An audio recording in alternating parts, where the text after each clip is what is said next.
you miss me? I've been out of a comatose, but the Hello depression and is on. welcome to Controlled Burns, the weekly hobby list podcast with me, your host, Andrew Burns or SlowBurne from Wildfire Gaming. I'm coming to you this week as with kind of more of a off-kilter, off-script podcast. Reagan is going to be gone for at least the next two episodes because she's on a little family excursion with her mom and her brother and I think her grandmother. They've gone down to the San Antonio area.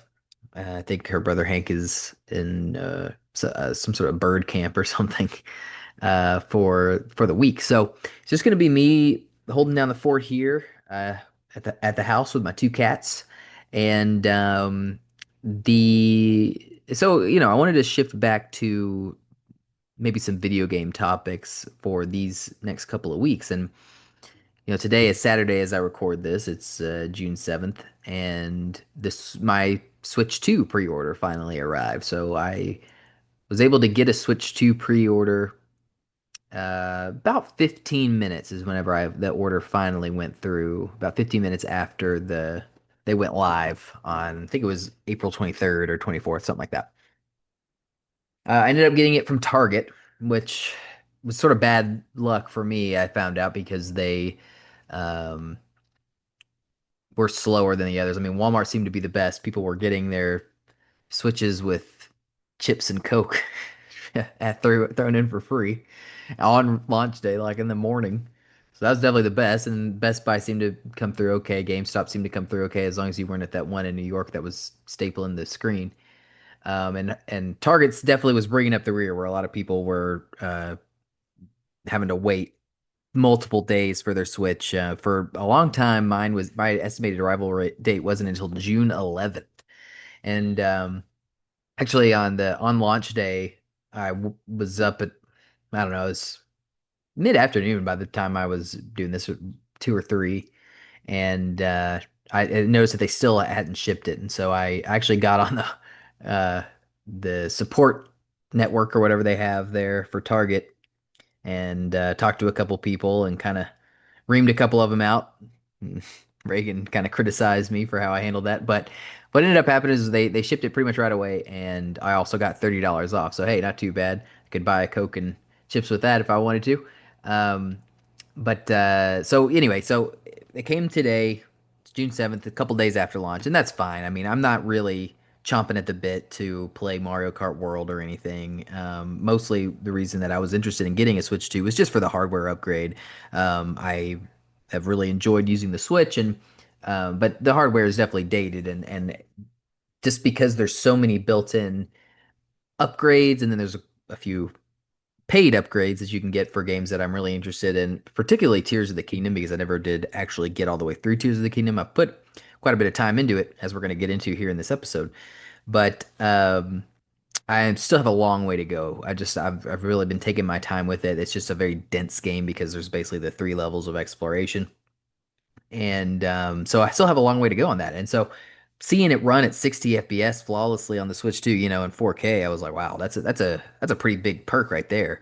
I was also really interested in the GameCube catalog. I actually still have my GameCube and a Wii, and I have a decent GameCube collection. But one game that I didn't get back in the day because I wasn't really interested in the series back then was Fire Emblem. I think it's Path of Radiance on the GameCube, and they have announced that that is going to be coming to the GameCube library, and I've later on in life, I have become a big Fire Emblem fan. I've actually only played a couple of games in the series. I played or what just called Fire Emblem that came out in the United States on the Game Boy Advance. I actually played that on the Switch just a year or two ago. And then before that, my first Fire Emblem game was actually Fate's Birthright, which I loved on the 3DS, and I really had a great time playing it. And then I found out that actually, is among Fire Emblem fans, it's actually kind of generally considered to be one of the weaker entries. And so I was like, wow, how great is this series where this game that I just had a great time playing for dozens of hours is one of the worst ones. So I'm really interested in checking out Path of Radiance, but as you may know, if you try to get Path of Radiance physical these days, it's well over $100, and that's like for the cheapest copies that you can find. So that coming to the Switch 2 was a big perk. And so when I factored in everything, I factored in the fact that all of my games that I still have on the Switch 1 that I haven't actually played all the way through, or that I kind of have on the backlog, as you will, are going to be upgraded. I mean, that was a big perk. This my Switch itself. I actually have a couple of Nintendo Switches. I have my original model, and then I have an OLED model. And there's kind of some interesting stories about that I'll get into on today's podcast. But my OLED model obviously is the one that I use the most, and it's actually got a couple dings in the screen, which is really frustrating. There's one in particular that kind of stands out, kind of in the bottom third of the screen, and it's not like super noticeable if you're playing a game, but like here I am, I've got it sitting next to me, and as I look at it, I mean, as the light catches it, it's very noticeable. And so, it's nice to be able to kind of have a fresh slate as far as that is concerned. And it just seems like the hardware is a lot better. There are some things that I'm interested in that are only available on the Switch 2, most notably that Fire Emblem game. Um, if you obviously by buying early, you get Mario Kart World for a reasonable price at $50 instead of $80, which is absolutely ridiculous. And there was no way I was ever going to buy it for that price. So I figured if I was ever going to get that game, this is it. So that was actually kind of a pretty shrewd move there from Nintendo to get that bundle out. So, and I do something that obviously I had a lot of fun with my Switch. It's one of my favorite consoles, and I know that I'm going to get my time in on the Switch too. So ultimately, I decided to pull the trigger, and so I do have it. And what I'm finding is that, unfortunately, is that the servers are really being hammered right now, the Nintendo servers. And so I had a lot of Switch 1 digital games, and so I'm having to re-download those onto the Switch 2. As far as I can tell, there's no way for me to just send them over from the Switch 1 itself. I mean, I did the little process you do to like move over your saves, move over your images that you save, move over your profile and everything, but there doesn't seem to be any way for me to just move my games over in that way. So I'm just having to download them again. And unfortunately, because the servers are so bogged down, it's just really taking a long time, a lot longer than I was hoping for. So that's given me some time to just sort of reflect, and it's kind of an interesting point here because I haven't actually booted anything up on my Switch 2 yet. And so I have a very clear view at this time of what I was able to play through on my Switch, the experience I had on my Switch, the amount of hours I spent on various pieces of software on my Switch. So I thought it'd be kind of a good time to just sort of reflect on my time with the Nintendo Switch, what I liked about it, what the games that I played over the course of the many years that I had the Switch, and just kind of reflect and reminisce on what I think has been a really great console. So that's what we're gonna do here for the podcast today. I just want to remind you before we go any further that Controlled Burns is a weekly hobby list podcast with a particular focus on lists and topics related to video games, music, TV, and film, as well as other hobbies and aspects of pop culture. If you're interested in writing into the podcast and having your comments or questions read on air, you can write into the podcast at ControlledBurnes with an ES at gmail.com. So in terms of where to start here, I think it makes sense to start with my history with the Nintendo Switch and when I ultimately got the Switch. And I do remember when it was first announced in 2017. I had recently graduated from college. I was working my first job out of college when the Switch release. Actually, I don't know. I don't even know if I was actually doing that quite yet. I think because I think my I got my first job out of college in the summer of 2017. So actually, I was out of college and had a lot of time on my hands. I probably would have had a really great time with the Switch if I would have gotten it when it was released, but I didn't because over the course of my life, I have very rarely bought new consoles at launch. I'm trying to think right now of like the times that I have like ever done that. And the only one that I can think of for sure is the PS5, which I did buy on, I got through the program, kind of like what Nintendo's doing right now, where they would send you an email, and if you qualified or whatever, and then you could buy the Switch directly from Sony in the case of the PS5 or Nintendo in the case of the Switch 2.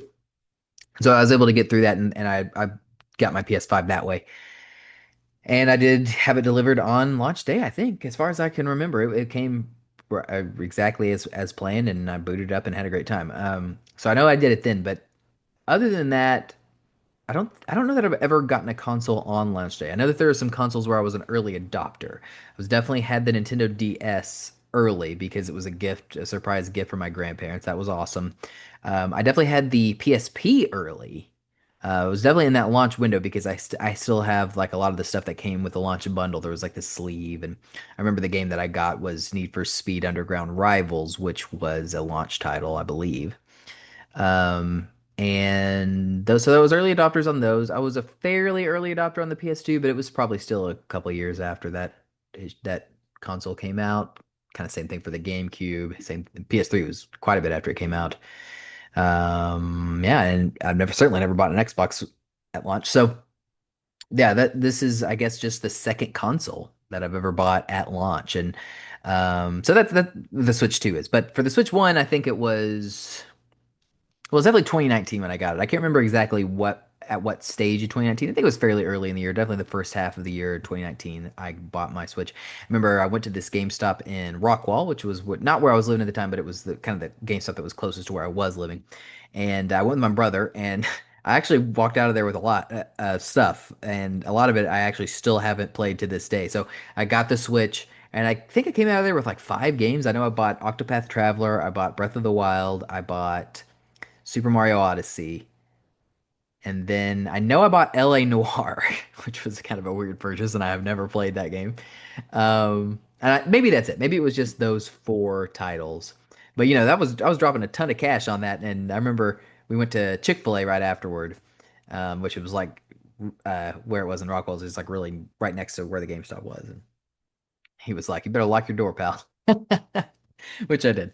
But yeah, so that was a pretty exciting, and I think Breath of the Wild might have been the first thing I booted up, maybe, but really the first game that I really got into, I know for sure, was Octopath Traveler. And we're going to talk about that here in a little bit whenever I talk about the games that I played on the console.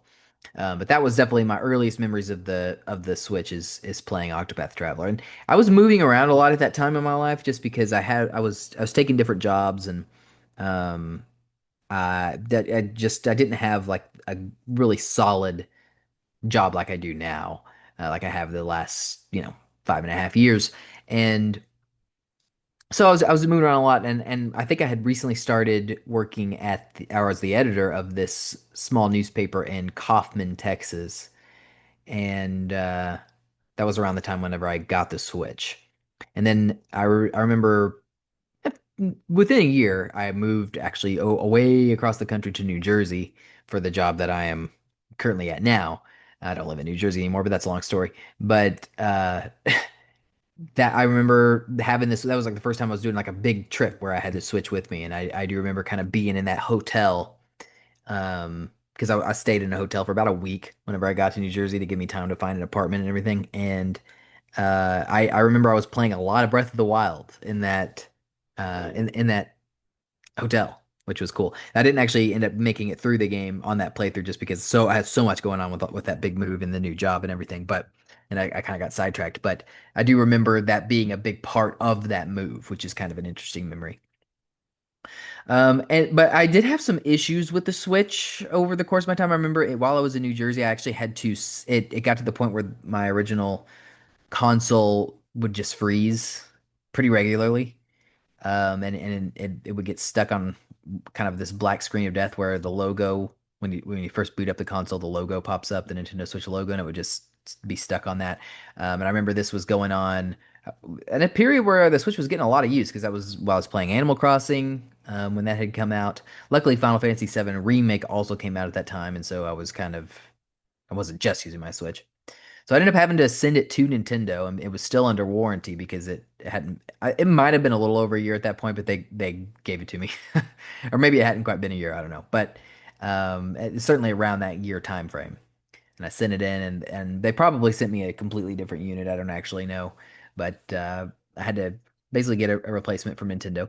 And then I have, of course, had Joy-Con drift issues over the course of my time with the console. My original Joy-Cons I certainly don't have anymore just because I have had them replaced by Nintendo.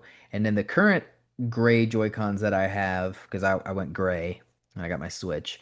They don't really stay connected to the Switch very well at all. Like they just continually disconnect even whenever they're attached. And so Those have been a headache for sure. And I remember at one point I bought some third party uh, Joy Cons that I liked quite a bit. They were a little janky, but overall I thought they were better than the actual hardware. But um, unfortunately, those ended up breaking fairly recently, and so I just had to get rid of them, and that was a kind of a sad loss. And I never actually got a Pro controller, but I got something very similar. It's a wireless controller that has a very similar form factor to the Pro controller. It has this extremely tacky link wrap on it from the Breath of the Wild art. It's like a gold controller. It's basically the exact same as a Pro controller, except for it doesn't have rumble.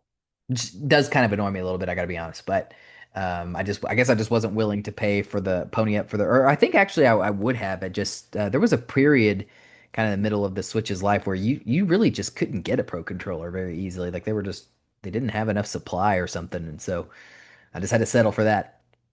And I think before that, I even had a similar controller, but that was a wired controller. But that one ended up being such a huge pain in the ass because it had this stupid thing where you would hook it up was like super indented, and so most cords wouldn't actually be able to fit in there. And lost the one that actually came with it, and ended up being such a headache. I just got so pissed off with it that I just got rid of it. It was a cheap controller anyway. That was whenever I got this one. But then I think it was in 2021. This is after I moved back to Texas and I was living in Rockwall, an apartment there. And this is where I was with my wife, but she was still just my girlfriend at that time. Um, my cousin Brett, who we had on the podcast once when we did our NFL predictions back last year, but he finally was interested in the Switch. What really kind of put him over the edge, it seemed like, was Pokemon Legends Arceus, which is interesting because he came over and he saw me playing that, and it kind of made him kind of tickled his interest, and he sort of wanted to get a Switch of his own, and I was like, well, tell you what if I just sold you mine for a reasonable price, and then I just bought a OLED? And he was like, yeah, let's do that. But he wasn't employed at the time, so he wasn't money for him wasn't as easy to come by as it is now. And he was like waiting to build up some. But I was like, that's fine. I had a solid job, so I was like, I'll just go ahead and buy the OLED now to get the most out of it, and then I'll sell him this. And eventually that would have worked out, but what ended up happening was Reagan obviously ended up I kind of she wasn't a big gamer whenever we first met, but she's kind of gotten more into it over the course of our relationship, and so I decided, you know what, it'd be more handy just to keep this Switch and let her use it. It'd kind of just be Reagan's Switch, and then what we did is a few members of my family pooled together and bought Brett OLED Switch for Christmas that year. Um, so I ended up that was how I ended up with the OLED. It wasn't something that I expected to purchase, to be honest. I've never done a hardware update like that, with the exception of the Game Boy Advance, because the Game Boy Advance SP was just such an undeniable upgrade that I was willing to pay that price to upgrade my regular Game Boy Advance to the Game Boy Advance SP with the clamshell and the backlight. But I didn't expect to do that with the OLED, but I did, and then I obviously I probably ended up putting more time in with the OLED. I think I had it, if I got it in 2021, here it is 2025. I definitely had it for a longer period than, or it might have been 20. Yeah, I think it was 2021. Yeah, so I had that for like a longer period than I had really my original hardware Switch, which of course I still have. And Reagan has been wearing that sucker out lately, playing Disney Dreamlight Valley actually. So it was a good move by me to keep the original model and just kind of team up with some members of my family to buy Brett his own Switch. So yeah, that was kind of, and of course I used the OLED for the remainder of my time with the Switch, and that one didn't have as much problems. Obviously, I told you about the small nick that I have in the screen, but other than that, I think I've done a pretty good job of keeping it up to snuff. It came with those white Joy Cons, and those still work fine. So I haven't had any problem there, and that's what's on there right now. Very later on, like I think it was Christmas 2023, Reagan bought me. I forgot what they call it. I think it's called the Nitro deck. It was like something that you slide the Switch into, and then it's like a much better set of sticks and buttons and everything. And it's like kind of the visual language is kind of, or the colors of it is in the style, or at least for mine, is in the style of the GameCube, which I'm nostalgic for. So that was a really cool gift from her. And now she can use that. She can upgrade to the OLED, I guess, if she wants to. She hasn't. I think she's kind of finally exhausted her interest in Disney Dreamlight Valley for now, so she's not really playing the Switch at this time. But it'll now I have three Switches, and they'll still probably find their way into the rotation at times. But obviously, right now the big thing is moving everything over to the Switch too. So that's kind of where I'm at with my history with the Switch. Now the things I wanted to talk about today is I kind of wanted to get into the number of games and which games I have beaten on the Switch and how that kind of lines up with other consoles. And then we're going to get into my most played games on the Switch, which should be pretty interesting. And then yeah, I think that's pretty much it. And then that'll kind of be the show for this week. So, in terms of the number of games that I've played on my Switch, this is something that I have started to keep track of for all my consoles, and I've actually gone back and as best as I can kind of figure out exactly how many games that I have beaten for each on each console and how many games I have beaten that are on each console, which is kind of an interesting metric. 'Cause, like technically right now, my number one console for that has the most games that I've beaten that are available for that system is the Xbox Series X. But on my Xbox Series X, I have beaten 6 games, as out of the 109 games that I have finished that you can play on that console. If that makes sense. So in terms of the number of consoles that or the number of games I've beaten on each console. I think that's an interesting list and just kind of reflects the time that I have spent with each one. And if you want to kind of briefly see my top 10 here, I'll go into it. But I just want to. It's kind of interesting to point out that the Switch. Well, you'll see where it falls, I guess. So number 10 on this list is the Wii. Beat 19 games on my Wii. It's technically tied with my number 9, which is the original DS. The 3DS actually ended up passing that, and a lot of that is just because I've just really played my 3DS a lot over the last 2 or 3 years. Particularly when I was going through all of the Zelda games, I played a ton of Zelda games on the 3DS. So that bumped that number up to 21, which is actually tied with the GameCube at 21. And that's counting Game Boy Advance and Game Boy games that I played on my GameCube because I did do that sometimes with the Game Boy player. Number 6 is actually the Xbox One with 22. That's pretty impressive. Good for that. That's certainly the only Xbox that you're gonna have on this list. But hey, good for the Xbox One. Number 5 is the PlayStation 3 with 35 games, and number 4 is the Nintendo Switch with 37 games that I finished on that console. If you want to interested in the top three, they're all PlayStation consoles. Number 3 is the PS5 is currently at 47 games, right behind the PS4 at 48. So I don't think there's any question that the PS5 is going to overtake the PS4 here in the months and ahead. But my number one still by a pretty wide margin. It'll be interesting to see if the PS5 can catch it. PS5 47, PS4 48. Number one, PS2 with 62. I finished 62 games on the PS2 back in the day. I spent a lot of time with that console because I got it, probably like 0102, and then I didn't upgrade to the PS3 until like 09, and then even when I did upgrade to the PS3, I still spent a lot of time with my PS2 after that, quite frankly, because obviously it didn't have backward compatibility. I didn't, well, so unless you get like the original model of it, which I didn't obviously. And so as a result of that, I just kept going back to the PS2. And even today, every once in a while, it is rare, I will be honest at this point, but every once in a while, I'll still go back and boot up the old PS2. And it's always fun when I do.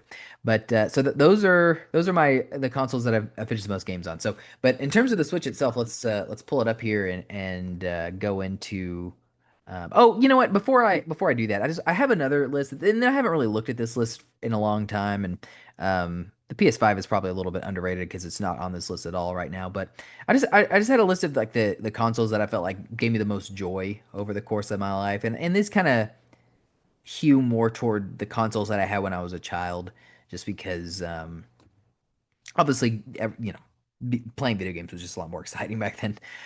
But it's kind of an interesting list. Number 10 is the Game Boy Color. I just remember upgrading from the Game Boy Black and White that I had, the Game Boy Pocket, as they called it, and to that. And like seeing Pokemon Gold and Silver running in color was just really exciting.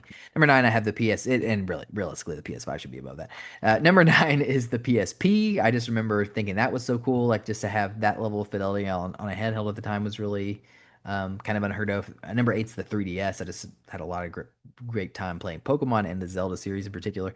on the 3DS. Number seven, the Wii. Obviously, that was a mind-blowing system at the time. Number six actually is the original Game Boy. I didn't have the original kind of green model. That was still a little bit before my time, but I did have a Game Boy Pocket, just the black and white screen. I think it used AAA batteries. Mine was blue. I don't actually have that console anymore. It's one of the few consoles that I don't have anymore that I did have at one point in my life. That and my Game Boy Color, actually. That's because when I was a kid, my mom actually made me give them away whenever I got a newer console. So when I got my Game Boy Color, she made me give away my Game Boy to one of my brother's friends. And then whenever I got my Game Boy Advance, she made me give away my Game Boy Color to my cousin Lauren, who immediately lost it. And that was really a shame because that Game Boy Color was one of the like Pikachu editions, and it's probably worth like a lot of money now. So I still have a little bit of bitterness about that. Anyway, number five on this list was the Switch. I really just spent a lot of time with the Switch and just really loved being able to play so many great games on the go. And I still think that, yeah, it is realistically one of my favorite consoles. It's one of the consoles I've gotten the most joy out of over the course of my life. But in case you're curious, number four is the PS4. That was a big one for me, just kind of falling back in love with games because there was a period um, where I was on the PS3 generation where I really was playing very little other than Fallout and Skyrim, basically Bethesda games. I was like really in a not broadening my horizons at all at that time, just really playing those games over and over again. And so the PS4 really kind of made me. I mean, the reason I got a PS4 was Fallout 4, and I did play a absolute shit ton of Fallout 4 on it. Don't get me wrong, it's probably the game I've spent the most time with ever in my life, still to this day, if it's not Skyrim. But after I kind of got over that in like 2017, I actually started playing a lot of awesome games on the PS4, as you can tell from the number of games that I have finished on it. And so I have a lot of really fond memories with the PS4, and it really broadened my horizons on that console. So that's why it's number four. Number three is the 3D, is just the regular DS. I was just so excited to get the DS back in the day. That was maybe the most excited I ever was for a console, except for my number one. Number two is the PS2. I've already kind of talked about how I just spent so much time with that console and just so many formative years spent on the PS2 for sure. And then number one, it was the original PlayStation, just because it was just that was the console that actually made me fall in love with video games. I remember playing with going hanging out with my friend Cade, who had a PS1 and falling in love with it over there. And I would go over to my dad's house and he had a PS1. Because and he and it was for him. Whenever I would go over every other weekend. Like yeah, he had Madden on it. He had Gran Turismo. He had a couple Star Wars games, and he had a Bug's Life, which he got for me. That was the game that really made me fall in love with video games. On top of then later on, whenever I was hanging out with Kate, like I said, Spyro Year of the Dragon was another huge, and then Crash Team Racing. Those are all really formative games for me. Anyway, those are the kind of so you can see like the reason I bring that up is because the Switch is up there for sure in terms of the one of my favorite consoles that I have a lot of fondness for. So in terms of games that I have finished on the Switch, now I do have here. So I'm just gonna kind of go down the list here and talk about my memories with them. Some of them are kind of pushing it. Like I have Animal Crossing New Horizons here, which now that I think about it, I don't think I actually have. Oh no, I do have it on my most played Switch games. Okay, great. This was a game that I mostly just played like when it first came out in 2020, like everybody else. And I really did not spend a ton of time with it. Definitely not anywhere near as much as a lot of other people did. I don't know that I ever really technically even finished that game. So having it on here is a little dubious, frankly. But it was, I guess I got far enough where I have it, I gave it a score, and that's kind of how I decide whether a game makes it on the list or not. So dubiously, I have Animal Crossing New Horizons. I still think about going back to it every now and again, and maybe I will on the Switch too. But the truth is, it just didn't grab me the way that Animal Crossing, what was it? Wild World on the original DS. That was the one that I really have a lot of fondness for. It's actually the only other Animal Crossing I've ever played, but man, it is just one of the most nostalgic games for me these days. I loved playing that on my DS back in the day. So that I played that. I played this game called Blood Roots on the Switch. This is an indie game. I think it's like from a company called either Paper Cut or Paper Cult. Can't remember which one it is, but definitely my least favorite game I've ever beaten on the Switch. It's very similar to in gameplay from what I understand to what is that game called on the Vita? Um, it's gonna. I can't believe that I am having trouble figuring that out. It's the Hotline Miami. That's right. I was gonna say it's the one that they're playing on The Last of Us Part Two. But yeah, Hotline. I think it's similar in concept to Hotline Miami. You basically get killed in one shot, and you kill all your enemies in one shot, and it's kind of like some puzzle elements, I guess, with that, and then action elements. But boy, I just really didn't like the story. Didn't like it. It didn't run very well on the Switch, and just ended up just basically giving up on the game and just going into God mode so I could see the end. And then whenever I saw how stupid the ending was, I just kind of pissed me off even more. So, Bloodroots, one of the worst games I've ever played. Uh, the original Crash Bandicoot I played on the Switch. I remember distinctly playing through that in bed in New Jersey when I lived by myself. I can't remember if it was pre or post COVID, but either way, I spent a lot of time on my own in that apartment whenever I was living up there. And I do remember just kind of blasted through Crash Bandicoot one over the course of a couple nights or something. That was actually a lot of fun. That doesn't sound bad. But I didn't end up doing the rest of the series. And I think it's actually the Insane Trilogy is one of the few series that or backward compatibility games that have issues on the Switch too. So that's unfortunate to hear. Dr. Mario 64 was a game that I finished on my Switch, and that is a fairly recent completion. That is an interesting one. Obviously, I played that on the Nintendo 64 Classics app or whatever you want to call it. I don't really know why I did that. I was playing games that were on that service. I was playing a lot of Mario Kart. I played Fire Emblem, like I talked about earlier. This was whenever I was subscribed to because I subscribed in a year chunk, and then I let it lapse for a while. I am back on it now. Um, I don't really remember why I decided to play Dr. Mario 64 to be honest, but I did, and I actually had a really good time with it. I feel that a lot of those kind of block droppy games that obviously are Tetris inspired are a little overrated. I think, because people talk about Tetris as if it's like the greatest game ever made and God's gift to video games, and I know at the end of the day, I'm like, well, it's a block droppy puzzle game. I, you know, I don't know if it holds a candle to The Last of Us Part Two, for instance, but it's a fun enough game, particularly Tetris Effect. But Dr. Mario 64 actually, or just the central mechanic to Dr. Mario, I found that I kind of liked more than the central mechanics of just your regular Tetris and games of that nature. I also tried Luminous for the first time recently, and um, I liked that well enough too. And really, I ought to probably put Dr. Mario 1 on here. I guess I didn't spend a ton of time with Dr. Mario, but I did play it on the Switch. I don't know why I didn't bother writing that one. So really, you could boost this number up to 38 games that I finished. I mean, obviously, it's kind of ridiculous. You don't finish Dr. Mario, right? But um, I don't think I have Dr. Mario written down. No, I do have it written down for the NES, which I haven't. Oh no, okay. I was about to say it looks like I was given the NES credit for that, which would be incorrect. But yeah, so really, you could say that I've finished 38 games on the Switch if you want to be technical about it, which I obviously always am if you know anything about me. So I'll just boost that number up. But it's 138 is going to end up probably being close to the final number, if not the final number for the Switch in terms of the number of games that I finish on it. Now I'm having trouble finding. There we go. Okay, yeah. So Crash Bandicoot, Dr. Mario 64, Drawful 2. So this is now we're getting into some one of the main things I use the Switch for here in the last, again, a year and a half, maybe it's even a couple of years at this point, was whenever I would go over to my mom's house we had kind of have family get-togethers every once in a while over there. And one of the gifts I got her, I think it was 2023, Christmas 2023, was a Jackbox Party Pack. I'd always heard that those are really fun games to play in a party settings like that, and so I bought one and gave it to her just to give it a shot. Realistically, I didn't give it to her because it's a digital game, but I always bring it over there whenever I go. And I think it was Jackbox Party Pack 6. Actually, I know it was Jackbox Party Pack 6, and that was the first one that we played. And we all fell in love with it pretty fast, and so we spent a lot of time now playing the Jackbox games at over there, and also with Reagan's parents.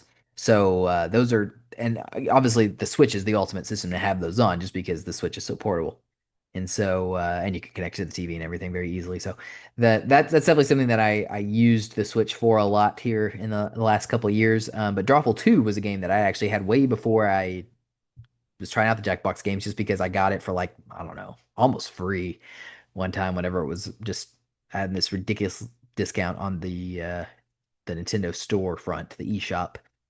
And I didn't play it for years, and then turned out that it was actually one of my favorite Jackbox games, and it's a standalone, so It counts on this list. This list. F-Zero 99 is the next one. I did play a decent chunk of F-Zero 99. I don't think I ever actually won, but I could be wrong about that. I definitely won individual races. I don't know if I was ever the last one standing, as it were, but I definitely won at least one like actual race in F-Zero 99. So that was pretty cool.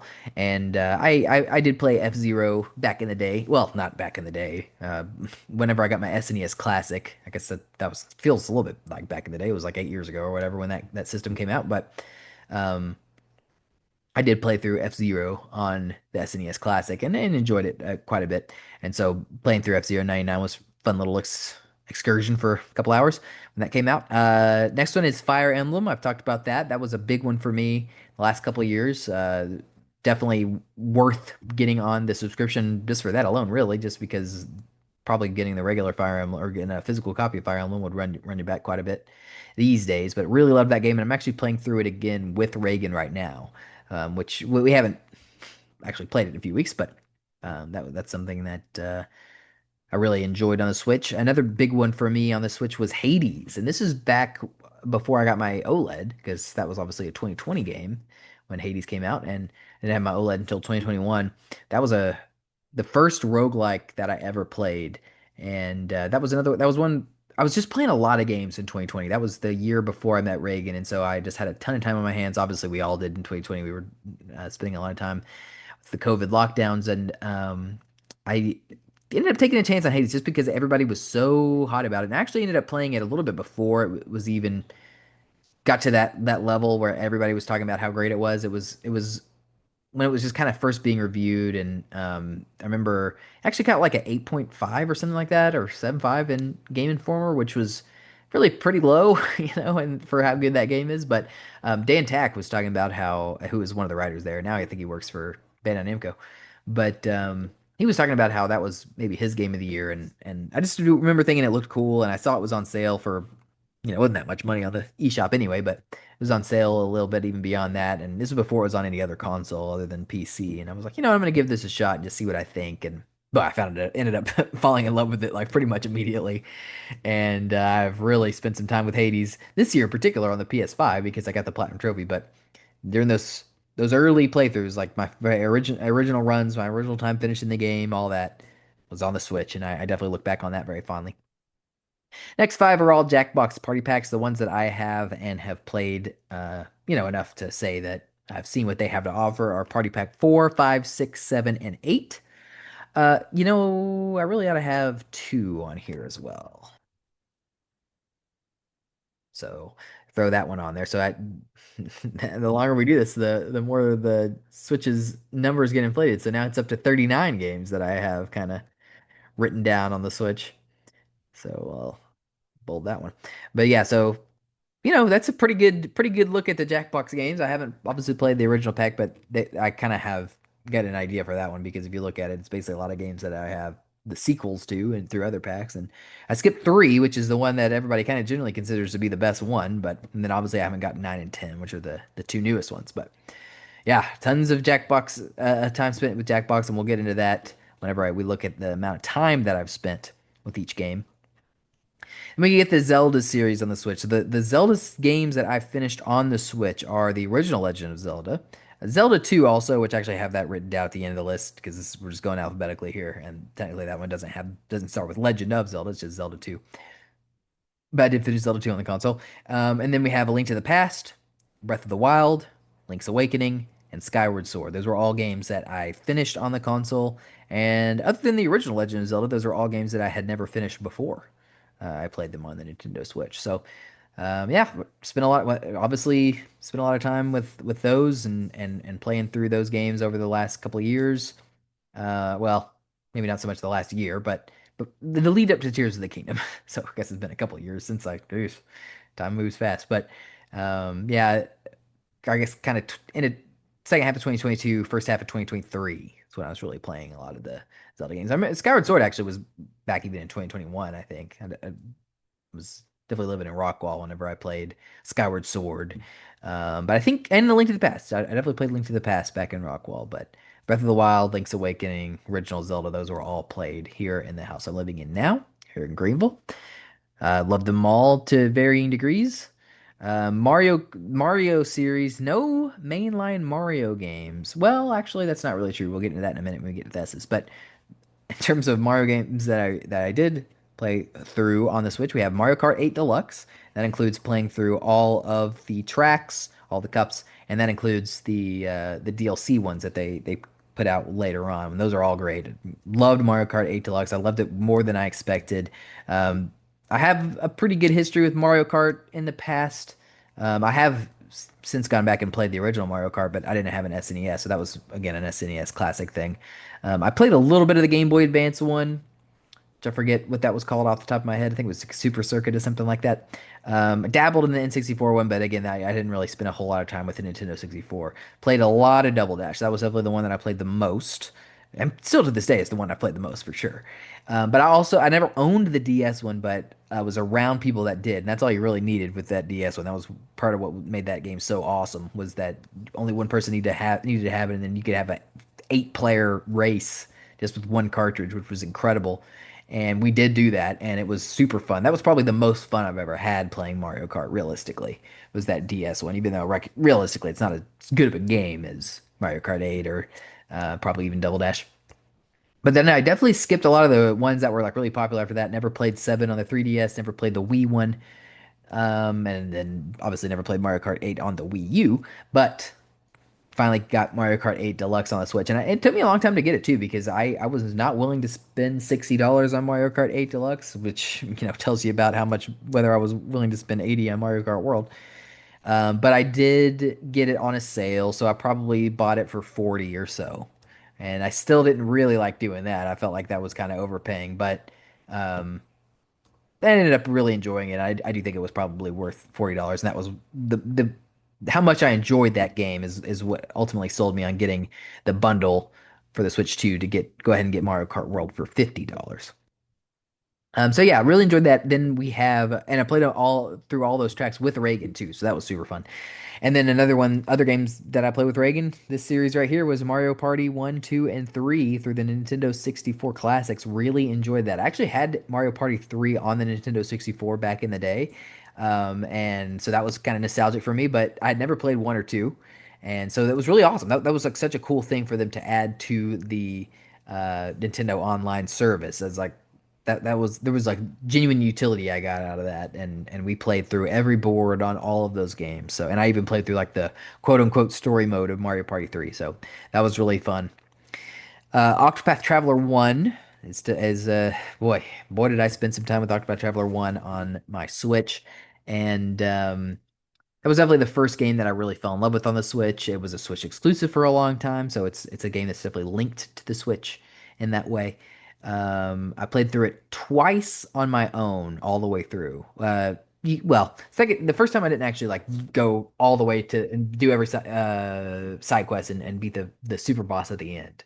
But I did do that the second time, and then I actually Reagan and I started it so for her to be able to experience it. And we haven't played it in quite some time, but I do think we will go back to it at some point. And I'll play through it one more time on the Switch, except for it'll be the Switch too. Pac-Man 99. That was the only well, that's not true because there was that Mario one that they got rid of, but so it was a game that they had on the Switch Online service. Unfortunately, I believe it has been discontinued and you can't play it or get it anymore, which is a shame. I think it's actually still downloaded on my Switch, but I guess it just doesn't do anything if you try to boot it up. But I really actually liked that one. I liked it more than Tetris 99. I kind of got into that loop. I didn't play it a ton, but I remember putting a couple hours into it, so that was pretty fun. Phoenix Wright Ace Attorney, that's definitely one of the more recent ones. It's really the Ace Attorney trilogy, but it's only the first one that I've played so far. And right, it's been Reagan and I, and we played through basically the entire thing. We're actually on the final day of the final trial that's in like the trial that was like the bonus trial that only the American versions of the original Phoenix Wright got. So it kind of we lost momentum after that fourth trial just because that one really kind of felt like the climax, but really loved it. That was a game that they're a series that I had definitely known about and thought looked awesome, but I would say it exceeded my expectations. I really loved it. And there's still so many other games in that series that I could check out in the future, which hopefully I will at some point. Pokemon Sword and Shield. That was definitely one of the early Switch games I played. I played through that, or I was a Shield uh, purchaser, and I played through that game in like a weekend, like after it came out, and it was just, I was coming, I was really excited for it because it was coming off of Sun and Moon, which, yeah, I don't know if I mean, obviously, I guess I talked about it on my episode talking about my favorite games of all time, my top 25, which Sun and Moon is certainly one of. I've been a Pokemon fan since really Red and Blue, but technically I played Gold and Silver first, but I played Red and Blue in that era as well. Um, and so I played through all the mainline uh, Pokemon games over the course of that time. Gens 1 through I guess this is 8 is Sword and Shield, right? Gens 1 through 8, and I just love Sun and Moon so much in particular. I couldn't believe how good it was, particularly after X and Y, which I think is pretty easily the weakest of the ones I've played. And so my expectation and hype level going into Sword and Shield was super high, and it was just such a disappointment. I played through it in about a weekend, was just so underwhelmed by the story, which seems silly because traditionally you don't really play through Pokemon games for the story, but I just really love the story and characters of Sun and Moon so much that I couldn't believe it didn't even cross my mind that they would regress to the level that they did for Sword and Shield. And I didn't really like any of the new Pokemon. Obviously, the game runs like ass. They had the whole Dexit controversy, which quite frankly, I kind of agree with a lot of the detractors on that. I thought it was disappointing that you can't get every Pokemon in every game anymore. And then beyond that, just like the excuse that they gave was so poor of, oh well, we can't have every Pokemon in anymore because they have such high quality animations. And you look at the animations, they're the exact same trash animations that they had on the 3DS, same trash models that they had on the 3DS. And you go back to like Pokemon Coliseum that I played in the GameCube in 2004, and what that actually has high quality animations, or even Pokemon Stadium for the love of God, and compare that to what they did on Sword and Shield. It's just a huge embarrassment. So I've never played Sword and Shield since that kind of opening weekend period. I do kind of want to go back and give it another shot now that um, obviously I don't. I kind of know what to expect. My expectations would be managed if I ever went back to it, and obviously it's been well over half a decade at this point since I played it. So I am kind of interested in going back and actually trying the DLCs and stuff, and giving it another shot. But yeah, it was just in terms of games that disappointed me the most in my life, that would be very high on my list. Star Wars Knights of the Old Republic, I played on the Switch quite a bit, actually. I played through it myself at least once. I played through it with Reagan as well. This is a game that was very formative to me during my, you can't really say my earliest years because I didn't have it when it first came out. I was not an Xbox owner at that time, but I did play through it fairly early. I think I might have still been in high school when I played through it. If not, then I was early college when I played through it the first time with Brett, and just had an amazing time. At that time, it was my favorite game I'd ever played. Played a lot of better games since then, but it's still up there. It's still in my top 25. And obviously, I love the Mass Effect series, which BioWare went on to do after Knights of the Old Republic. But big Star Wars fan, big RPG fan. It was a match made in heaven. I really loved that game, and it still doesn't have hold quite the same magic for me that it did, playing through it the first times. But because I have played it so much, and I've kind of worn it out. But man, it's still a really great game. Only other Star Wars game I played through on the Switch, and this is the first time and only time I've ever played this game, was Star Wars Republic Commando, which was another Xbox exclusive Star Wars game back in the day. And it was one that I knew about and was interested in because I was interested in all Star Wars games back then, and we were getting like at least 5 or 6 a year. It was awesome in those early to mid 2000s. But that was one that I obviously didn't get to play back then, and I don't actually own it. What was weird was it was like this weird thing where Nintendo was like, "Hey, you can play Star Wars Republic Commando for free for I don't know, a weekend or something like that." And it's not a long game, so I just played through the whole thing, and uh, it was cool. It's not like a masterpiece of a game by any means, but just as a Star Wars fan, like seeing that and kind of filling that hole in of this game that I definitely knew about and was interested in as a child, but didn't yet get the chance to play it. It was a kind of a unique experience. Definitely one that I will not forget anytime soon. That was kind of a unique experience I had on the Switch. Now for the Mario, the mainline Super Mario games that I played through on the Switch, we have Super Mario 3D World. Had never played that before. Played through that whole thing with Reagan. That was super fun. Super Mario 64, which I played on the what was that? Super Mario 3D All Stars kind of collection that they put out and then didn't put out anymore. That was really dumb. But yeah, I mean, obviously, I got it whenever it was first announced because how can you pass up Super Mario 64, Super Mario Sunshine, and Super Mario Galaxy? Three awesome Mario games on your Switch. So, but that was all that I got all every star in Super Mario 64. And it's the only time I've ever done that. So that was really cool. Super Mario Advance 4, Super Mario Bros. 3. That's the Super Mario game that I've beaten most recently. That was one that I had never played before. And I guess I played the advanced version just because it's on the higher tier.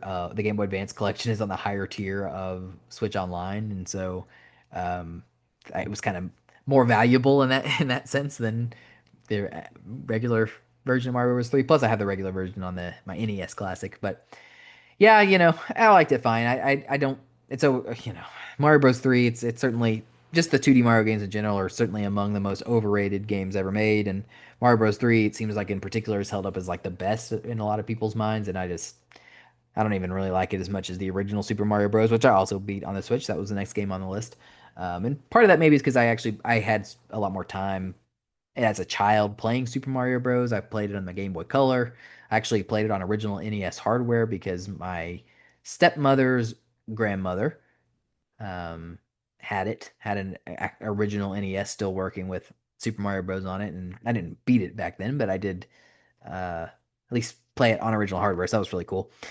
So yeah, I do have more nostalgia for that one for sure, but 3D or Bros 3, I don't know. It seemed like there's just more.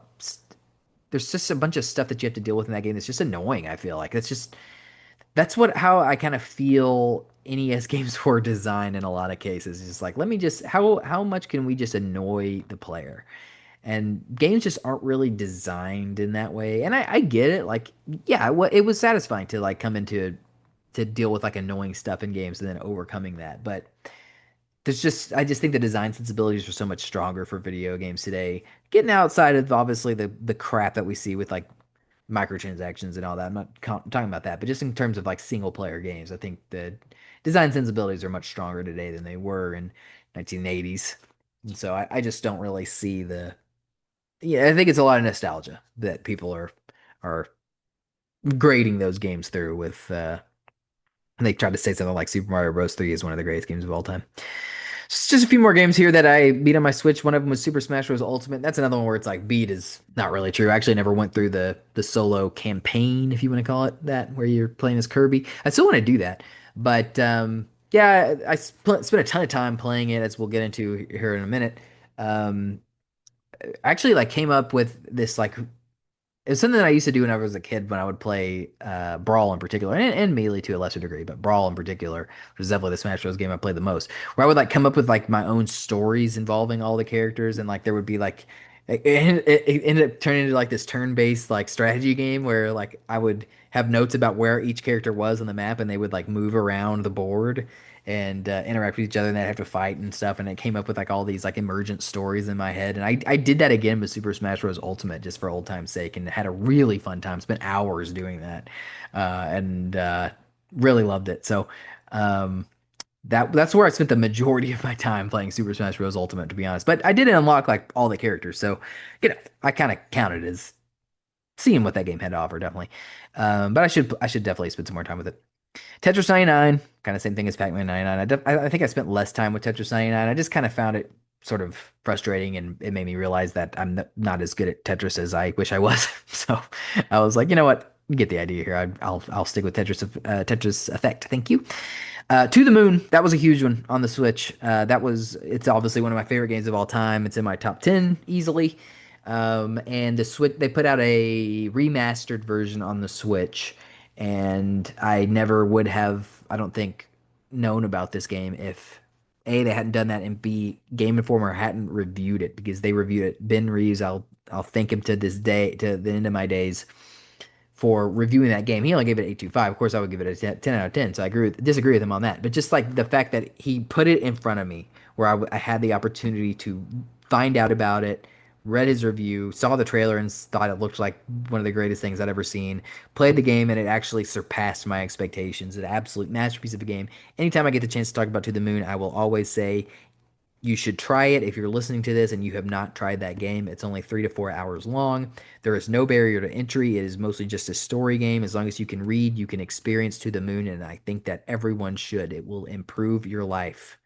But yeah, incredible game, and definitely one of my most fond memories on the Switch was playing through that.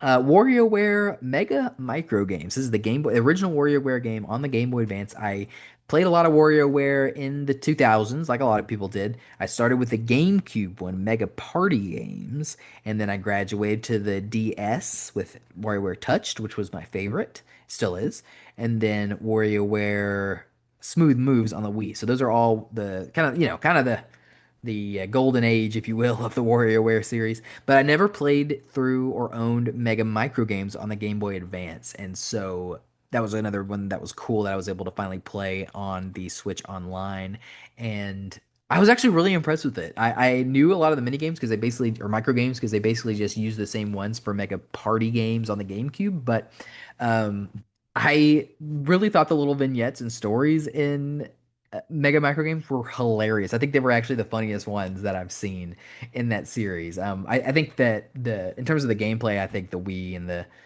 DS ones are deeper and better. But there's only so much you can do on a Game Boy Advance, obviously, for these micro games. But in terms of just like the overall package, I thought that they were absolutely hilarious. I remember the little taxi guys being particularly funny, and then the twin ninja girls. Oh my Lord. I was dying whenever I saw that story. I thought that was the funniest thing. So yeah, really enjoyed Mega Micro Games. It's not like a masterpiece or anything, obviously, but it was a fun time playing through that. Let me tell you. And then I already mentioned earlier Zelda 2. So that's it. That's the lineup of the games that I finished on the Switch. I started this conversation saying it was 37, but actually it was 39 games in total, it's by my count, that I played through on the Switch. So the last thing I want to get into here is just talking about the how much time I spent with each game on the Switch because that's something that they actually kept track of. They didn't keep track of it quite as nice as they did on the 3DS. I really loved the timekeeping feature on the 3DS. I still take a look at that every once in a while to this day. But the Switch, they did a decent job. They tie them to your profile, and they don't get like down to the minute detail, but they'll tell you this many hours or more, basically, for each game. And so I only have 33 entries here because it's quite a few of the game, or not quite a few, but some of the games that I finished double up on like the different classic catalogs, like the Nintendo 64 catalog, the Game Boy Advance catalog. They don't split them out like that. So yeah, so I have 33 entries. At the bottom of the list is the Game Boy catalog, which I spent 2 hours with, and I actually have my Switch right here. So um, I can like go back and kind of look at it. I don't know that I really actually played through anything on the Game Boy. I think what I spent the most time with was actually Gargoyle's Quest. I played a little bit of Gargoyle's Quest on the Game Boy, and that was pretty cool. I actually thought that was a pretty cool game, but I kind of ended up getting distracted and didn't end up sticking with it. So that's one for me to go back to if I ever feel the need. But they definitely built up the Game Boy catalog here, and there's definitely some games that I'm interested in checking out. I mean, Super Mario Land is on here, which I really have a lot of fondness for Super Mario Land. I actually played that on the original Game Boy back in the day, but um, I also have a lot of these Game Boy games on my 3DS, and I actually own them. So I wouldn't probably get on the Switch Online service just to play these. But then again, I mean, 1 month of the Switch Online service is like $3 or $4, so I could if I wanted to. But yeah, I mean, they've got a decent selection here. They've got the Zelda Ages and Seasons games, which I love both of those. I played them on the 3DS, but I think they're both awesome. With particularly Seasons, it's one of my favorite 2D Zelda games. And then I've always been interested in the Pokemon trading card game, which they have on here. I have not played it, but I am interested in trying to check that out. And I might actually try that. I've got about I think it's 40 weeks I have left on my current subscription to the Switch Online. So, if I get some time on my hands, I might actually check that out on the Switch too. But they got the Donkey Kong Land games on here. They've got the Mega Man games on here. So it's definitely not their best catalog that they have on the Switch Online service, but that's why I've spent so little time with it, quite frankly. But still a lot of cool stuff on there. Number 32 is Jackbox Party Pack 4. That's definitely the party pack that I purchased the most recently, and frankly, it's been a little bit underwhelming. I don't think it's really that great. So I don't know how much more time. It's just hard to get my family to play those when we have like these other ones on these other packs that we're a lot more attached to, and quite frankly, are better. So, but that so far that's how much time I spent with that. Drawful 2, just by itself, which is pretty impressive. That gives you an idea of how much we've played Drawful 2. That's just 3 hours or more, but yeah, we really love Drawful too. It would probably be higher than that, but I think it's Party Pack 8 has Drawful Animate, which actually we've kind of decided that we like even better than Drawful 2, but still Drawful 2, it's a banger time for sure. If you're ever at a party and want something to do, Drawful 2, you can't go wrong. Number 30 is Crash Bandicoot Insane Trilogy. I think that's just whenever I was talking about earlier. I was playing through Crash Bandicoot 1 in New Jersey back back in the day. I think that was enough time to get through that game. Obviously not 100% or anything, but yeah, Crash Bandicoot. It's always a fun time. Number 29, I have Jackbox Party Pack 5. That's another one that I would put pretty low. I might even put that below Jackbox Party Pack 4. It's pretty. It's the lamest pack I think that I have, but yeah, 4 hours we put into it, so that's something. Number 28 is Bloodroots. I wasted 5 hours of my life in Bloodroots. Not a very good game, as I discussed earlier. 27 is Jackbox Party Pack 2. It's also 5 hours more. I really like Jackbox Party Pack 2. That was actually the second party pack I got. It has a lot of the classic Jackbox games like Fibbage and Quiplash and stuff like that. So really good, really fun time. Party Pack 2 for sure. Number 26 is Pokemon Shield. Now that's definitely not accurate. I have spent more than 5 hours in Pokemon Shield. So I think that was that. So one thing I have to say about this time thing that's going to get screwed up is I think anytime that I put into games prior to whenever I had to send my Switch into um, Nintendo to get a replacement, I don't think those register. And I definitely played Pokemon Shield before I had to send it in and get a replacement unit. I think that's also going to impact my Octopath Traveler time played and also my Breath of the Wild time played a little bit. But Pokemon Shield was definitely impacted the most because I've like not gone back to that game at all since then. And I guess Animal Crossing New Horizons is probably affected by that as well. Now that I think about it. But yeah, I played through Shield, so realistically, it should really be more like 25 hours or so, probably, maybe even 30, 35. I don't know, but yeah, I played through the game, so that's inaccurate. But right now it says 5 hours.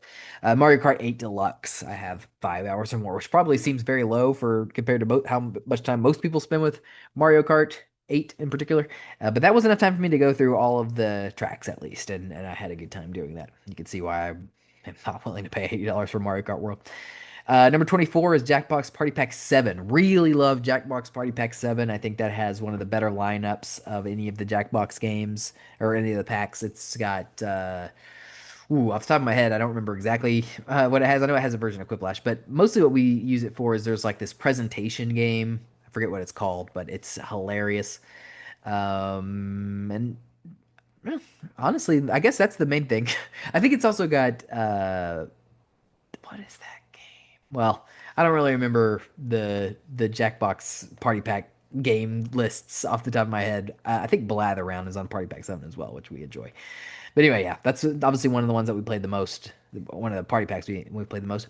Number 23 is Collection of Mana. That's all Final Fantasy Adventure. I have not finished Final Fantasy Adventure, and I don't actually own Collection of Mana. It's a physical copy, and it's my cousin Brett's. But he played through Final Fantasy Adventure and absolutely loved it, and he wanted me to play it. And Final Fantasy Adventure is not really a Final Fantasy game. It's actually the first game in the Mana series, but they named it Final Fantasy back in the day because Americans are stupid. And that is a really great game, and I definitely will finish it at some point, but I haven't finished it yet. Number 22 is Mario Party Superstars. 10 hours or more on Mario Party Superstars. Yeah, I mentioned a couple years ago that Reagan and I were playing quite a bit of the Mario Party games, particularly the Nintendo 64 ones, but we did play, a decent amount of Mario Party Superstars, obviously. It kind of gets old pretty fast because there's only 5 boards, but they have an amazing mini game selection from the history of Mario Party, including some from Mario Party 5, which was the one that I played the most when I was a kid and have the most fondness for. But so that was cool. I hope that they put those GameCube Mario parties on the GameCube service, and I bet they will, which is really exciting to think about. Number 21 is Jackbox Party Pack 6, which we have played for 10 hours or more. And technically it's tied with number 20, which is Jackbox Party Pack 8, which also is 10 hours or more. So you can see we've put our time in on those Jackbox Party Packs. 6 and 8 are definitely the ones that I enjoy the most. 6 is the first one that I got. That one has Trivia Murder Party 2, which we enjoy. It's got Push the Button, which we want to enjoy, but we never actually end up enjoying as much as we hope that we will every time we play it. It's got Joke Boat, which is pretty terrible. It's got Dictionarium, which seems like a dud at first, but we actually have found it to be one of the most consistently hilarious Jackbox games and some of the most fun that we've had playing that. And then it's also got, I can't remember exactly what it's called, but it's this game where you like kind of put your family members or whoever's playing into different categories and people like vote on them and stuff. It's surprisingly addictive. So Jackbox Party Pack 6 is a banger. That was the first pack that I got, and it was a good pick. But Jackbox Party Pack 8 is actually our favorite right now, I think. And Jackbox Party Pack 8 is all hits, no misses. It's got the Pole Mine, which is a masterpiece. It's got Job Job, which is a masterpiece. It's got the Wheel of Epic Proportions, which is not really a masterpiece, but it is a lot of fun. It's my favorite trivia game of any of the Jackboxes. It's got I can't remember what it's called, but it's like kind of like another deception game where you commit murders at like this fancy party and then you have to try to cover your tracks. It's a little bit more complicated than the other ones, but I still like it quite a bit. And then I can't remember what the other Jackbox Party Pack 8 game is, but I know that it must. Oh, it's Drawful Animate. Yeah. Yeah, that pack is just a banger from start to finish. If you have to pick any Jackbox Party Pack, pick 8. Everything else from here on out is actually like real games. Number 19 is Pokemon Legends Arceus. It's 10 hours or more, and that's accurate. I did not end up playing much beyond that. And I technically gave it a couple shots. I played it, was playing it at first, and then I ended up starting a new game and after a while, and I was playing that one a little bit, but I just never really got into it. I do think that I could get into that game if I really tried, but it just doesn't. Ever since Sword and Shield kind of broke my spirit, I just haven't really been able to forgive the Pokemon series, quite frankly, and I haven't really been able to get into any of them after that. So that's kind of where I'm at with Pokemon Legends Arceus. I didn't hate what I played. I just didn't really grab me. Number 18 is the SNES Online Collection. And I'm booting it up here just to kind of look through and see what it is that I probably played on the SNES collection. Because off the top of my head, gosh, I'm not really sure. I know I was gonna say super. Oh, you know what? A Link to the Past is probably what made up the majority of that time because I did play A Link to the Past on the Switch, and yeah, I think actually that might be pretty much all the time because I really haven't played any of these other games much at all. Looking through here, they've got it's another one where they got a decent collection. It's even better than the Game Boy lineup for sure. A lot of the classic Super Nintendo games are missing a lot of the great RPGs from the Super Nintendo, which is kind of a bummer, like Final Fantasies and Chrono Triggers and stuff. But first party is quite represented, but yeah, that's Link to the Past. That 10 hours. So there you go. That was a fun time. Number 17 is The Legend of Zelda: Link's Awakening, also 10 hours or more, which obviously I played the Switch version of that. Really loved it. Number 16 is The Elder Scrolls V Skyrim. I remember that was one of the big marketing beats for the Switch whenever they first announced it was, hey, you can play Skyrim on the go. And I remember thinking like, holy crap, that is crazy. You're going to be able to play Skyrim and just anywhere you want. That was just mind blowing to me at the time. I was still playing a lot of Bethesda games back then, but when I finally got it, 10 hours. That's it. I never ended up actually playing a lot of Skyrim on the Switch. It runs fine. It's not a bad version of Skyrim at all. I guess by the time I got it, I just kind of had gotten over my Bethesda phase, and so I just haven't spent anywhere near as much time with it. I mean, realistically, I've spent hundreds and hundreds of hours in Skyrim. So what more is there for me to do in Skyrim on the Switch? There's no trophies or anything. Like if it had like a trophy list or an achievement list, like maybe that would be enough of a pull for me to do a playthrough and run through and grab all that stuff. But they don't. So it's just yeah, there wasn't anything really that made me interested in really diving into Skyrim in a big way on the Switch. So it's just 10 hours or more. To the Moon, I have it 10 hours or more. I think that's mainly two playthroughs. It's definitely my first playthrough, and then I played through it with Reagan. We've actually played through it a couple times, but the first time we played it was on the Switch. Second time we played it was on the PS5, and that's worse. I will do want to say that, like, if you play To the Moon, I'm sure it's great on PC. They probably have the remastered version, but if you're on console, the Switch version is by far the best. You don't hear that very often, but the remastered version, as far as I know, is exclusive to the Switch, and it is better than the original version. They're both masterpieces. They're both 10 out of 10 experiences. But if you have the option to choose between them, pick the Switch version. It's really great. But yeah, I think that's just two playthroughs of To the Moon for that 10 hours or more. NES Online at 15 hours or more. I think that's pretty much just gonna be Zelda 1 and particularly Zelda 2. I know Zelda 1 quite well, and I'm good at that game because I played through it back in the day without save states. I played it on the in the GameCube Zelda collection. Um, and so yeah, it only took me like 3.5 hours to play through that when I played through that game with the Zelda series. But Zelda 2, I never played before, really. I mean, I'd started it up on the GameCube, but man, it didn't hold my interest anywhere near as much as the original Legend of Zelda. And yeah, it's definitely a worse game, and it's definitely a much tougher game, but it's also a much longer game. It took me about 10 hours, I think, to play through that one. So you put those together, that pretty much is everything. I'm booting up Mario Bros here. I think, yeah, I've played a little bit of Super Mario Bros as well, just for funsies. But think that's it. Those three games are the main things I've dived into on the NES Online. Number 13 is Super Mario 3D All Stars. That is almost exclusively Super Mario 64 and getting all the stars in that. I did boot up Sunshine on a plane ride once, but only played it for, an hour or two on that plane ride. I do expect to go back and actually do, 100% Sunshine, which I've never done, and Galaxy, which I've never done. I've only played through them to get credits on their original hardware, the GameCube and the Wii. But I do expect to do that at some point, probably on the Switch too, obviously. That sounds a lot of fun, actually. Number 12, I have Animal Crossing New Horizons. So it says 20 hours or more. That's pretty crazy because I think that's actually probably lower than what it really should because I definitely played a decent amount of Animal Crossing New Horizons, maybe even the bulk of amount of the time I've spent playing Animal Crossing New Horizons before I sent in my Switch to be replaced by Nintendo. So I think that one's actually should be higher, probably more like 40 or 50, but right now we just have 20. Number 11 is Super Mario 3D World plus Bowser's Fury, 20 hours or more. And that's actually only 3D World. I've never actually gone in and played the little Bowser's Fury thing. Because to me, 3D World was just as new to me as Bowser's Fury was because I didn't have a Wii U. And so 3D World was the one that I could actually play through with Reagan. I know it technically, I think there was like a multiplayer component to Bowser's Fury too, but it was like way worse than like a true co-op game like 3D World. And so we didn't actually play that one. But yeah, 3D World had a great time playing through that. Number 10 is Hades, 25 hours or more. And I guess that must be accurate, even though. Yeah, oh yeah, I guess whenever I was playing Hades, it was after it was 2020, but that was like probably right after I had replaced my Switch. So, yeah, that's accurate. 25 hours with Hades. Had an amazing time playing that game, as we talked about earlier. Number 9 is Phoenix Wright Ace Attorney trilogy, but it's really just that first Phoenix Wright game. It took us 25 hours to get through that, and like I said, we're still on the final day of the final trial there. So, you definitely get your money's worth out of that collection because there's still two whole other Phoenix Wright games on there. So that's so crazy. Awesome series. Really love that first one.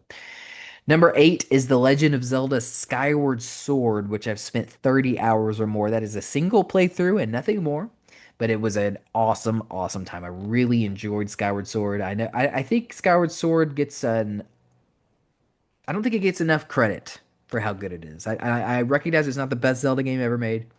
And obviously, I was at some point once I finished Tears of the Kingdom and when I play the whatever the new one is, where you play Zelda, um, I will put together a list ranking all the Zelda games, and Skyward Sword will do quite well. It'll definitely be in the top half. Like it's, like I said, not quite on the level of the true greats, but I do think it's a great game. And it was the first one I played in terms of because I tried to go through the series chronologically as much as I could in the my most recent run through where I was playing through them all, and I had never played Skyward Sword all the way through. I had played it a little bit on the Wii, and it even had gotten a decent way into it, but definitely had not come anywhere close to finishing it. I was probably maybe 30-40% of the way through the game whenever at my furthest point on the Wii. Yeah, man, really loved Skyward Sword and look back on that playthrough extremely fondly. Number seven is Super Smash Bros. Ultimate. 35 hours or more. That is so much time. And like I said, I've basically accomplished nothing other than just playing my little made up game that I came up with my own little stories there. But man, God, that game will steal your time, man. It is so fun. I played a little bit online, but almost none. Now we're getting into the big heavy hitters with the top six. Number six is the Nintendo 64 Online, which I have spent 50 hours or more playing. I think that's going to be mostly those Mario parties, like I mentioned before. I played through, me and Reagan played through all of the boards on all of the Mario parties, one, two, and three on the Nintendo 64 service. And then I also played through Dr. Mario 64, which actually took me a pretty long time to get through that story because it's pretty tough. So that was a good time too. None of those, like I said, none of those games are masterpieces by any means, but those are games that I enjoyed playing all of them. Number five is The Legend of Zelda: Tears of the Kingdom. So I've got 60 hours or more in Tears of the Kingdom, and I still got a long way to go because I have really been taking my time. I've only done one of the dungeons, like the main dungeon so far. With 60 hours, it's kind of embarrassing, but gosh, I've just spent so much time like exploring around that world and not even like around the whole thing. It's just like I've just been focusing on like the top left kind of quadrant of the game. But like that includes like exploring the Sky Islands. It includes exploring the underground area. I just wow, there's just that is one big dense game and definitely one that I'm looking forward to getting into on the Switch 2 in 60 FPS 4K. Number four is Game Boy Advance Online. I have spent 70 hours or more in Game Boy Advance Online, and the majority of that is going to be my playthrough of Fire Emblem on the Game Boy Advance. And I mentioned that I'm actually playing through it again with my wife now. So Fire Emblem, easily the biggest dominator of my time on the Game Boy Advance. I expect that this number to go up considerably on the Switch 2, by the way, because I do plan on playing through a decent chunk of Game Boy Advance games on this system, or while I'm subscribed to the service. Probably Game Boy Advance is probably where I'll spend the majority of my time, frankly, because they got a lot of big stuff on here, including like both of the well, they got like Metroid Zero Mission, Metroid Fusion. They've got the two Golden Sun games I've never played and I'm interested in. They actually put on the second Fire Emblem Game Boy Advance game, the Sacred Stones. That is super exciting. I didn't even cross my mind that they would do that for some reason. So like, yeah, I'm definitely gonna play through that. So yeah, lots of time, but in the future between me and the Game Boy Advance Online. But that's definitely where I spent the majority of my time. Also, Mario and Luigi Superstar Saga actually just recently started up. I'm only just an hour into it. My brother actually had that on the Game Boy Advance back in the day, and still does. I think we still have that copy floating around somewhere. But just that's one that I've always wanted to actually play through. So planning on doing that as well. Hilarious beginning to that game. I couldn't believe how funny it was, how funny the writing was, and the scenario is at the beginning with Zelda's voice getting stolen and replaced by bombs. That's so zany and funny. So loving that so far. So yeah, Game Boy Advance Online, bangers all. Number three is Star Wars Knights of the Old Republic, which I've spent 75 hours or more in.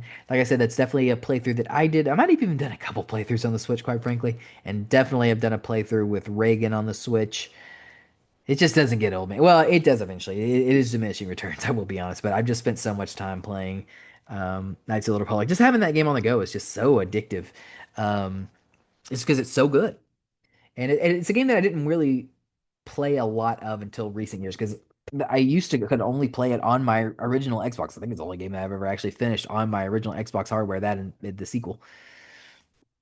But now, I can have it on the Switch and I can play it anywhere. And so, yeah, I might have worn it out a little bit going through that a few times. So I had the second one too. I haven't actually played it. That's another, unfortunately, one of the games that has an issue on the Switch 2 right now, according to Nintendo. So I end up actually having to boot that one up on the original Switch hardware.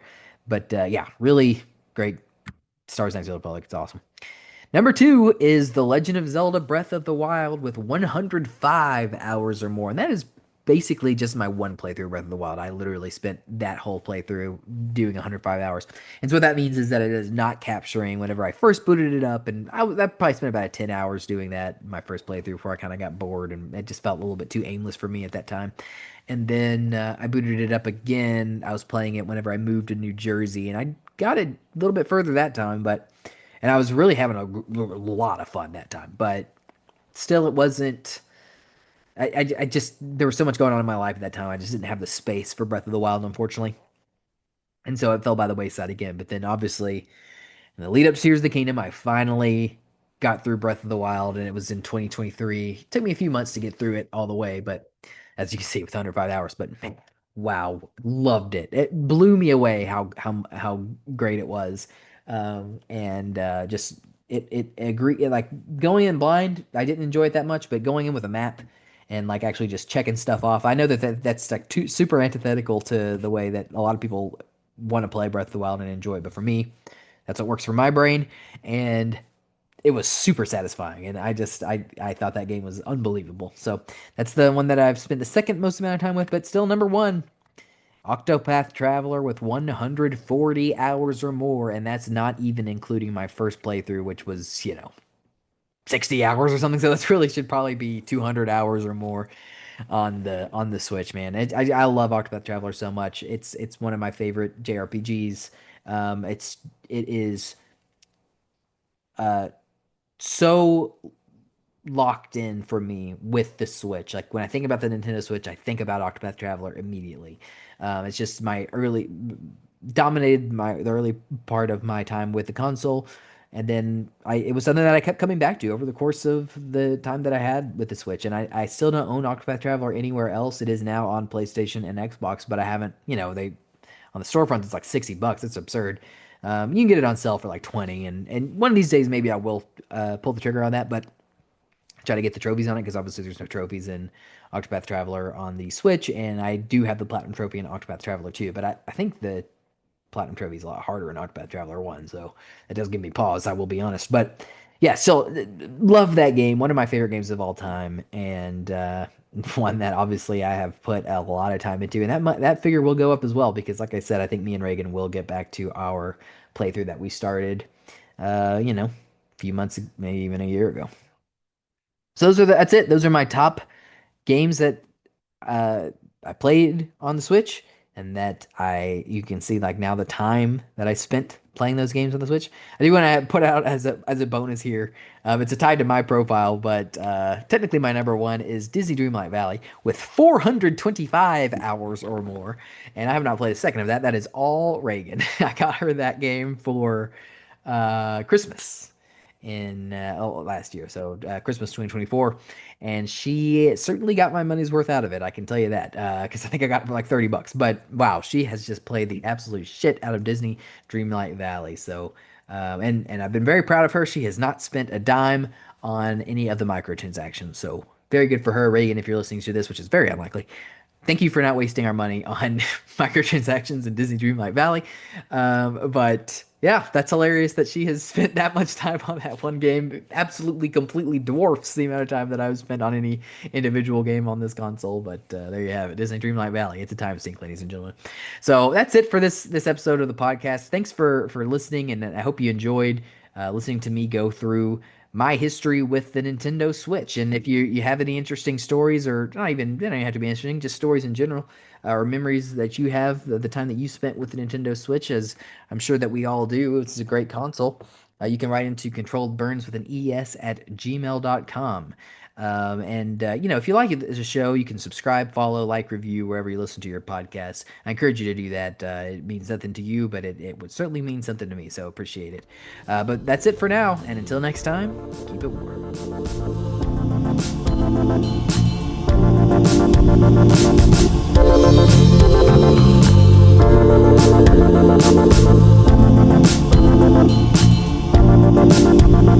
Thank you.